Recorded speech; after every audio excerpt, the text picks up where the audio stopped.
they wanted to see what skills I had, only I made that job easier for them by telling them right away, what is it that I can bring to the table so that you can hire me?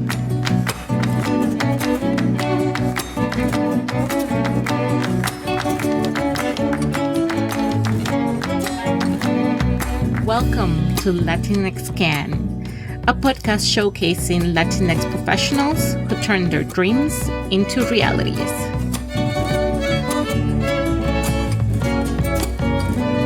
I'm your host, La Doctora Jenire Flores Delgado, and today I will be sharing the tips and tricks that I have learned after going through multiple rounds of interviews, from the general tips like using the STAR method to the questions you can use when it's your time to ask questions.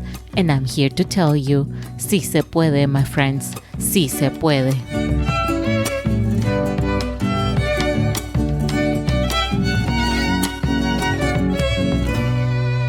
Thank you so much for joining me today for tips and tricks on how to prepare for job interviews. In general, what I'm going to talk about is sort of like 4 parts. I'm going to talk about a little bit about the experience that I have had interviewing. I have worked in a few different companies, and I'm talking from my very personal experience, and a lot of this experience comes from the chemical industry.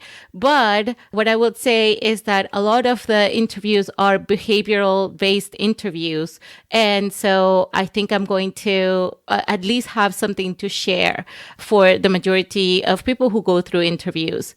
Then I'm going to talk about just general tips about interviewing. And then I'm going to talk about how to prepare for the questions that you can expect. And then at the end, I'm going to then touch on what to do when it's your time to ask questions. So let me start by talking a little bit about the experience that I have interviewing. I was actually going back in time to sort of figure out how many interviews I have had. And it all started when I was in grad school. And of course, trying to get out of grad school, some of the things that you do, at least for my particular group that I was in, we needed to have a job before defending our dissertation. And so I started with, an interview at a very basic level. That helped me get an internship with Halliburton when I was still in grad school. And then when I returned from that internship, that was my last year of grad school. And then I really had to start applying actively for a job in order to be able to graduate.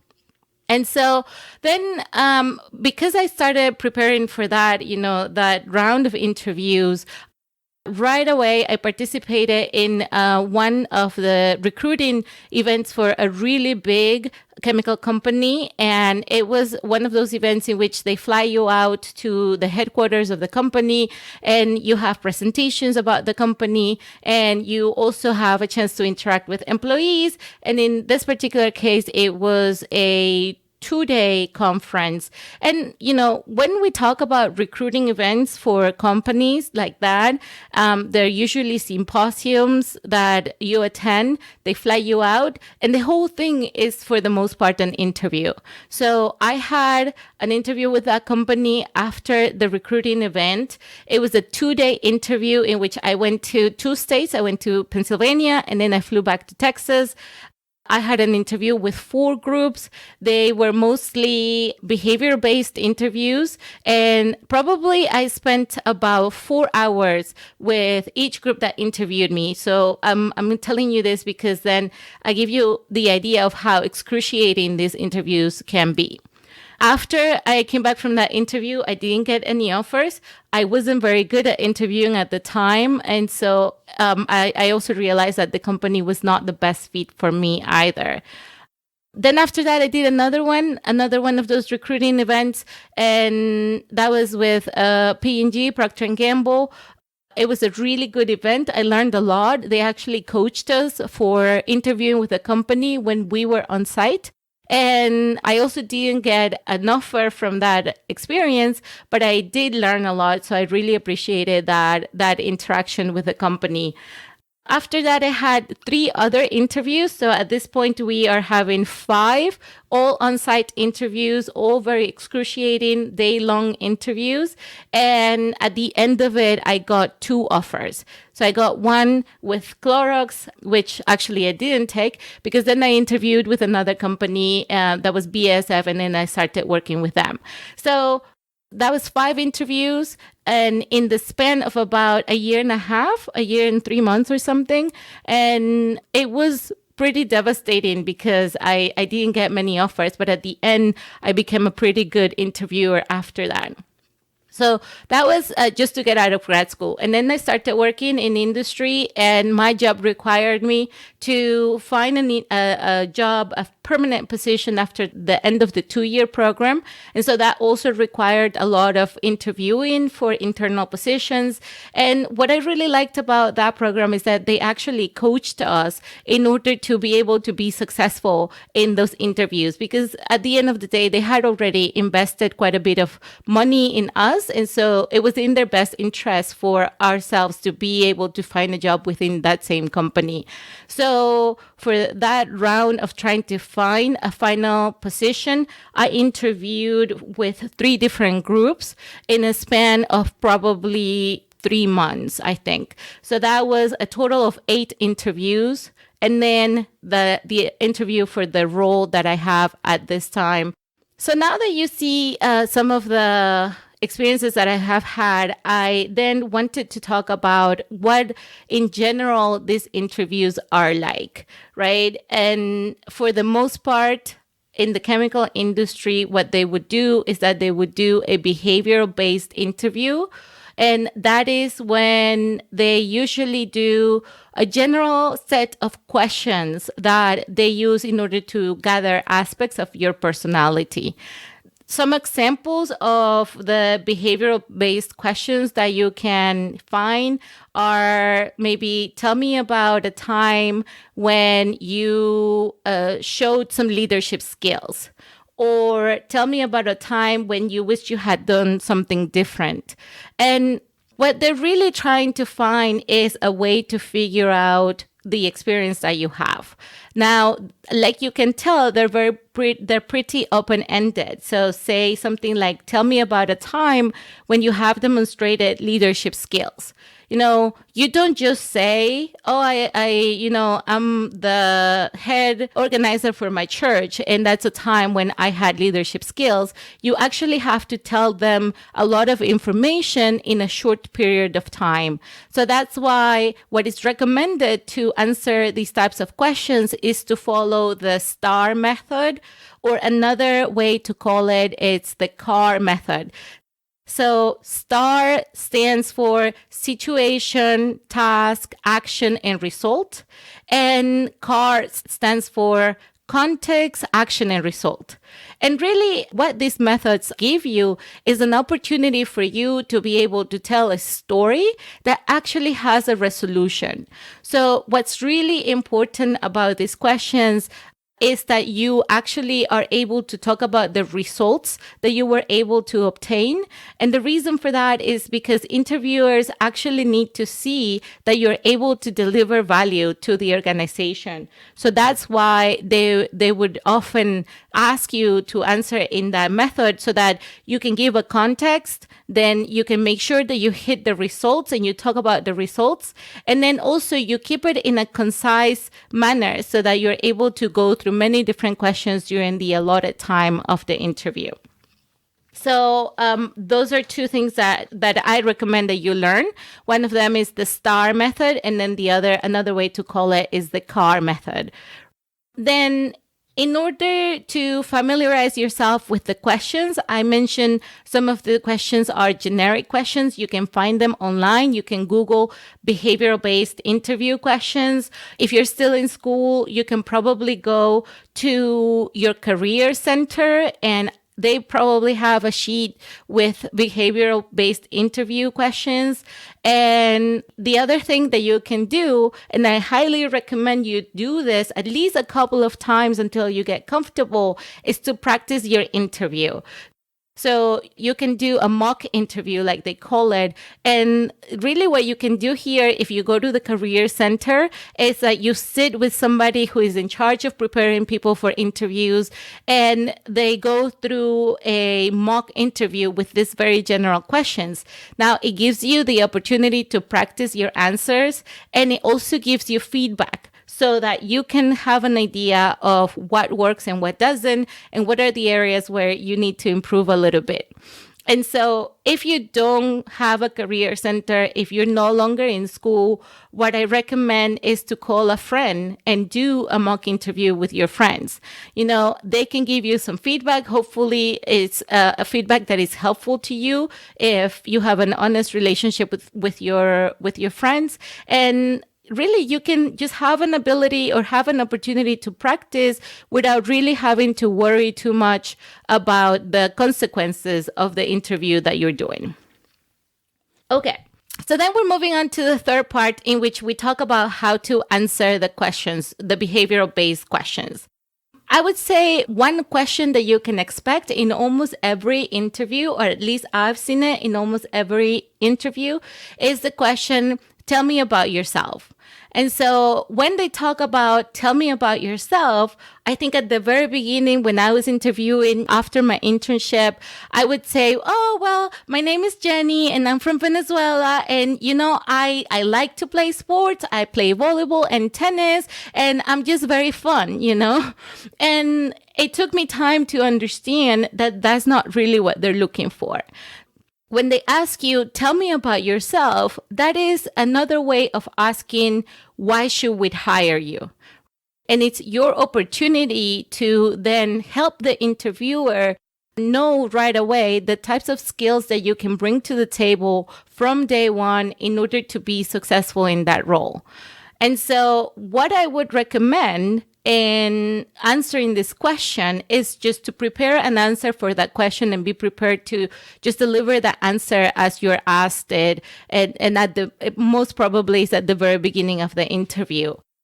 What I would do to answer that question is to look at the job description and to highlight some of the key deliverables or the key actions that they highlight on the job description that sort of tell the story of what is needed for that role. And then what I would do is I would do a self-examination and identify the skills that I already have that I can bring to the table in order to sort of hit the ground running with that particular position.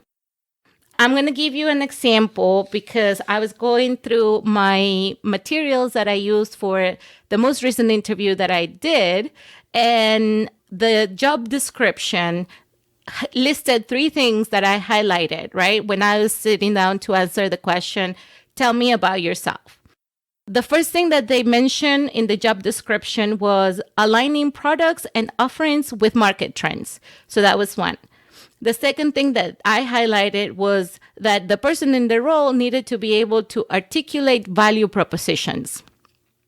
And then the third thing was that as part of the role, the person should be able to execute market communications programs. And so those are 3 things that I identified. And if you think about it, one of them is execute market communication programs. So it's about being able to communicate, right? The other one is about articulating value propositions. So I wanted to make sure that I understood what a value proposition was and how I could deliver it. And so then I was able to write an answer for the question for this particular role. I'm going to read that answer right now so that you can get an idea of what I answered in that particular interview. When they asked me, tell me about yourself, I said, well, I'm an adaptable and fast learner individual with strong communication skills that allow me to easily communicate with both technical and commercial teams to deliver results. My career role is a dual role as a research scientist and technical marketing manager for a company that offers surface finishing solutions for the additive manufacturing fields.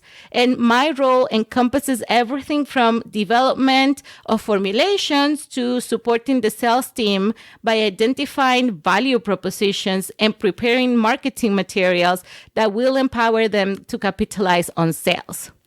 I am also highly adaptable, and in my career so far, I have demonstrated that I can come into a new role, learn fast, and deliver results for the organization.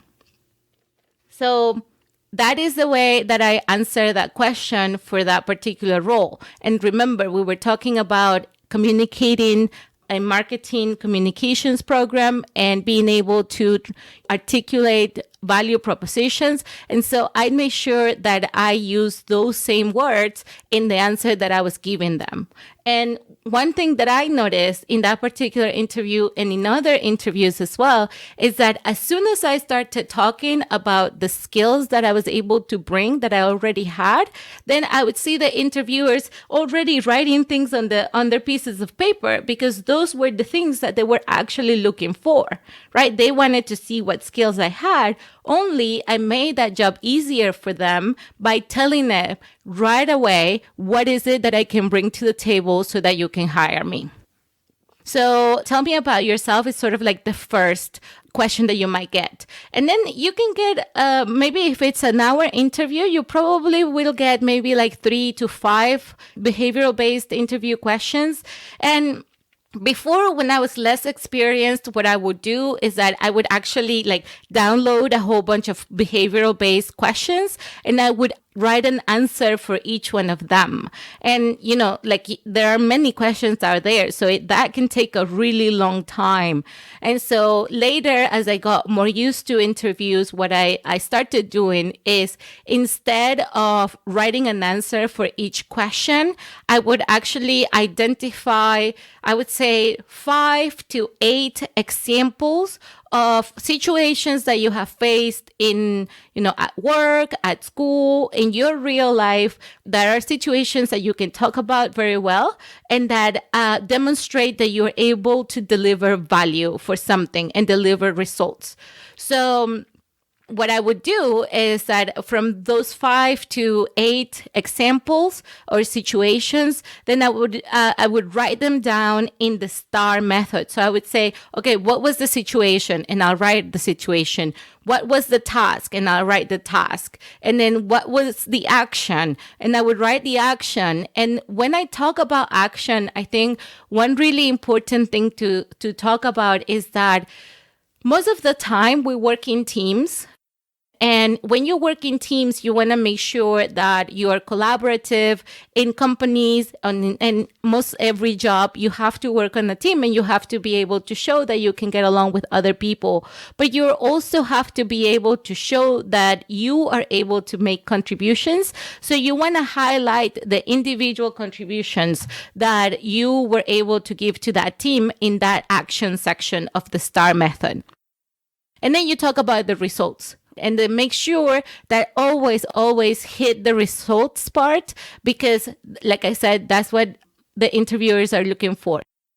What I would do is have 5 to 8 examples of things that you have delivered in your experience, write those down in the STAR method, and then know those very well. Because then what you're able to do is, instead of having answers for many different questions, what you have is a set of basic examples that you can apply to different questions.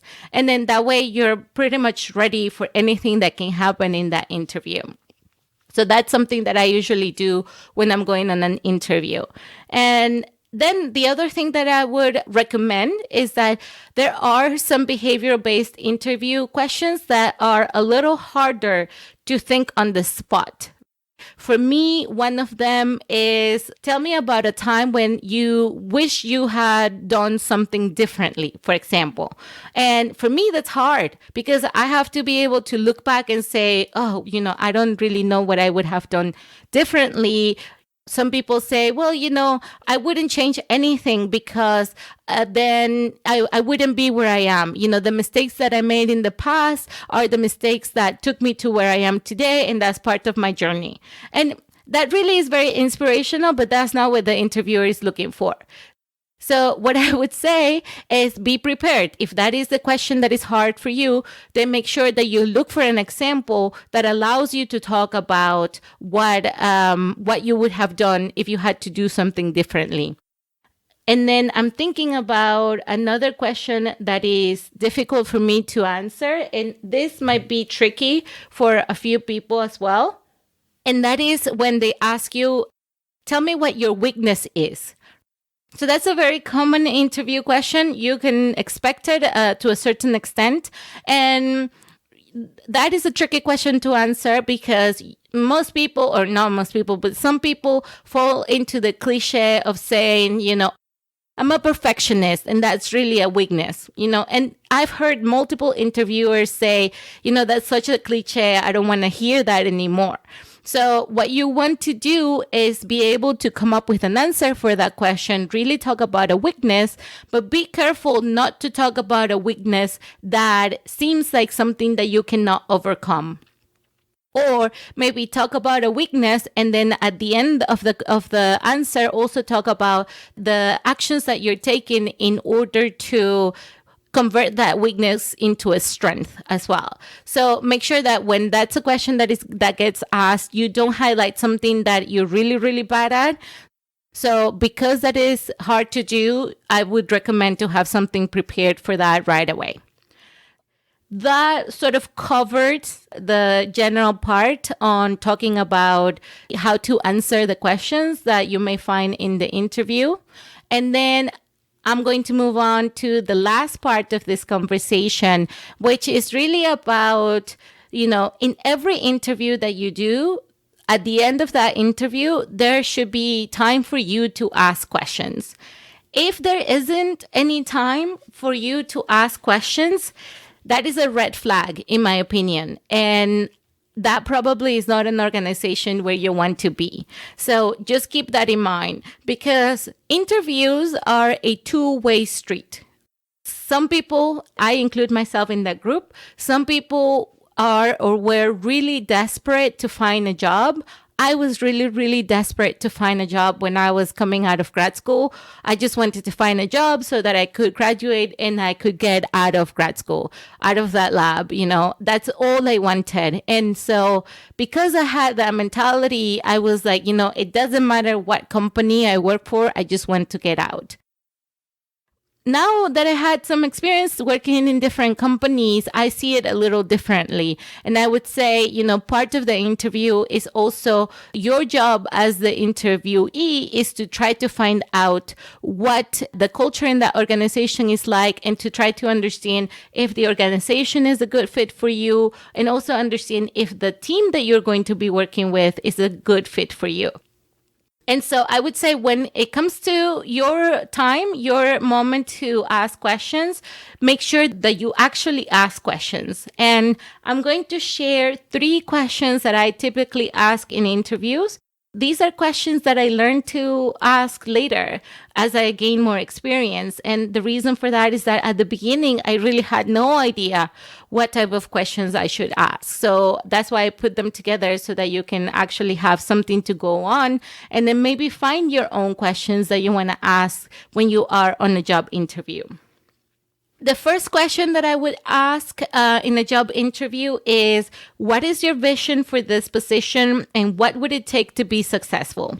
With this question, what I'm trying to do is to try and understand what the hiring manager is looking for. This is a question I would typically ask a hiring manager about.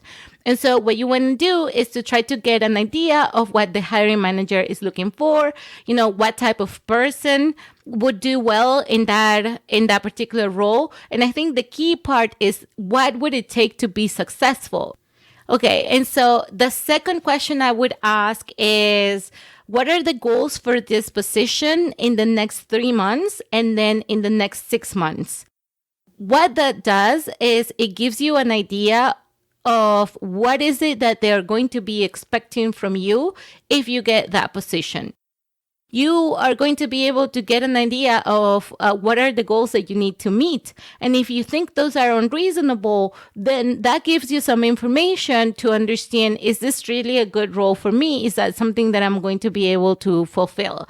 But at least it gives you an idea of how demanding the role is going to be and what is it that you are going to be expected to deliver during those 3-6 months that you're new in that role. Because after those 3 months, the honeymoon period sort of wears off, and then you're expected to deliver. So that at least gives you an idea of what is it that they're expecting. Okay, and so then I have a last question that I always leave for the very last part of the interview when I'm still having time to ask questions. And the question that I often ask is, do you have any concerns that may prevent me from moving forward in this interviewing process? And so this is a very straightforward question, but still kind question to ask your interviewer. It gives the interviewer the opportunity to voice a concern that he or she may be thinking about. And if that person doesn't voice that concern, then probably they're going to take that, they internalize it, and they say, you know what? I'm not going to offer that job to Jenny because I have this concern and I don't think this, it's going to be good. She's not going to be good. I don't think she's going to be able to meet the expectations that I have for her.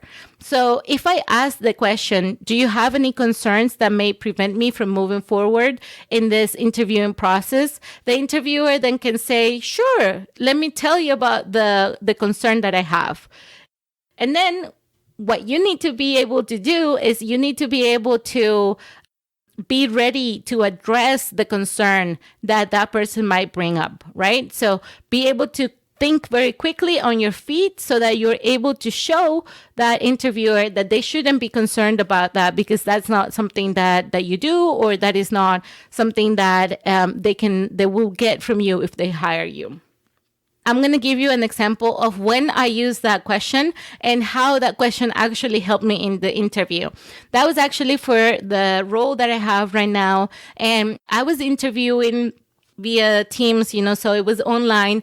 And I was interviewing with the VP of technology for the company that I work for. And at that time, I was interviewing for a marketing role. And so I didn't quite understand why I was interviewing with the VP of technology. But, he was a technical person. I was a technical person at the time still. And he actually had a lot of technical questions. And so I answered all the technical questions that he had. And then I could tell that it was supposed to be a 30-minute interview. And at about, 17 minutes, he had lost interest in me. And I could tell that the interview wasn't going very well. And so he then gave me the opportunity to ask questions. And so I asked him a few questions, and it turns out he really liked to talk, so that he was talking for about 10 minutes. And then it was maybe 5 minutes before we had to close the call. And then I asked the question, do you have any concerns that may prevent me from moving forward in this process? And he told me, actually, yes. I think you're a little too technical, and I'm not sure if you're going to be able to perform in this marketing role that you're applying to. And I was like, oh, well, thank you for telling me that. I actually think that I am very technical, but I think that's an asset because I'm going to be able to learn or to know really quickly the technical aspects of this role. But, actually, I have a podcast that I, share with my community. And recently, I asked my followers and my listeners to give me some questions that I could answer for them in one of the episodes. And one of the questions that they asked me was, Jenny, do you ever feel like, you can't do something that like a job is too big for you or something like that? And my answer to that person, to that listener was, I feel like that all the time. Most of the time, I feel like, I might not be able to do something. But then I have to remind myself that the one thing that I have over everybody else is that I am willing to work harder than anybody. And so I have already demonstrated that I can come in, that I can learn really fast. And I promise you, nobody's going to work harder than me in order to be able to perform well in this position. And so I left it like that. I was able to address his concerns, and I got hired in that role. And then when I got onboarded and it was my first day in the role, he sent me an email and he said, welcome to the organization. You actually interviewed very well. So I'm very happy to have you as part of my team. So I hope this helps. And if you have any questions or if you need any support, please really help you. If you let us know that you have a question or you need support, we can use our network to help you find the answers that you need.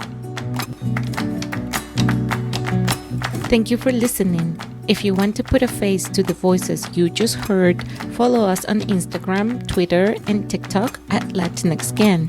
If you have questions or feedback, you can email us at latinxcan@gmail.com. And if you want to support our project, please leave a review. We have made it easy for you and added the links to the show notes. That's it for now. Don't forget to hit that subscribe button, and remember, unidos somos más.